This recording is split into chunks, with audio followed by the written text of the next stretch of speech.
Para saudara yang terkasih, kita memasuki 40 hari masa pertobatan yang memampukan kita untuk siap merayakan sengsara, wafat, dan kebangkitan Tuhan. Sebagai seorang Kristiani atau lebih khusus sebagai seorang Katolik, muncul hal-hal unik selama masa ini, selama masa tobat, selama masa 40 hari ini. Kita disibukkan mencari-cari jenis pertobatan apa yang hendak kita lakukan, yang tentunya dikaitkan dengan pantang dan puasa, laku tobat, dan amal kasih. Alih-alih menemukan jawaban, kita justru mencari pembenaran untuk tidak melakukannya. Pertobatan, Bapak Ibu, saudara-saudariku yang dikasihi Tuhan, hanya dimengerti sebagai kalkulasi belaka.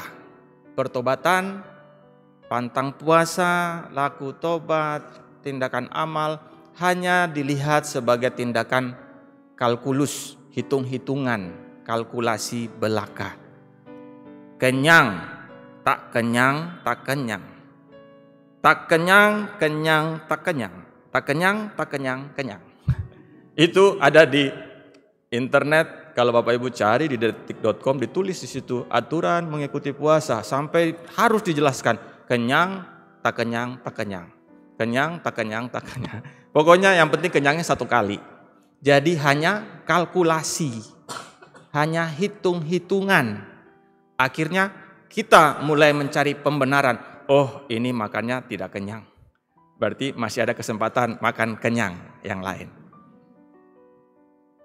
Maka para saudara yang dikasihi Tuhan, hari ini kita belajar dari Yesus dalam peristiwa di padang gurun.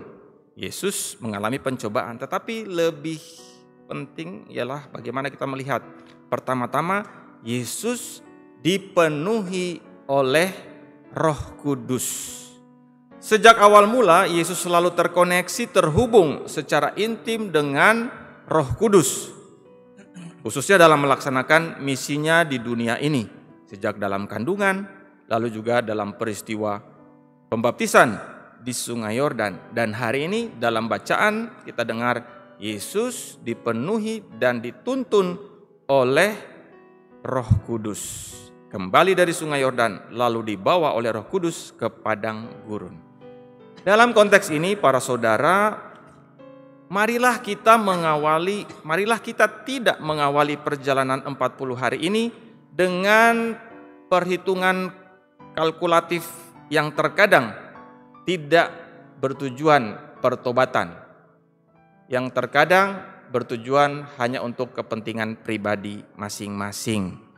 Masa 40 hari, masa tobat ini merupakan kesempatan untuk memperbaharui relasi kita dengan Roh Kudus. Maka marilah kita belajar dari Yesus.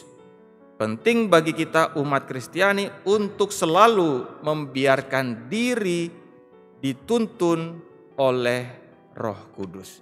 Jadi bukan soal kenyang tak kenyang, kenyang tak kenyang, tapi membiarkan diri kita dituntun oleh Roh Kudus. 40 hari masa tobat ini, marilah kita membangun kembali relasi dengan Roh Kudus. Dalam hal ini, para saudara yang dikasihi Tuhan, Paus Fransiskus dalam beberapa kesempatan menekankan bahwa para murid misioner Kristus itu dipanggil untuk mengenali pentingnya peran dan karya Roh Kudus. Ini dalam pesan Hari Minggu Misi Sedunia tahun 2022 dan juga tahun 2025 ini. Jadi kita sebagai para murid misioner Kristus yang dipanggil dan diutus itu senantiasa diajak untuk mengenali karya Roh Kudus di dalam diri kita. Caranya dengan berdoa. Sumbernya ada di doa. Maka masa 40 hari masa tobat ini kita diajak untuk membangun kembali relasi lewat doa. Dengan berdoa, maka kita membuka hati, membiarkan Roh Kudus masuk dan menuntun kehidupan kita.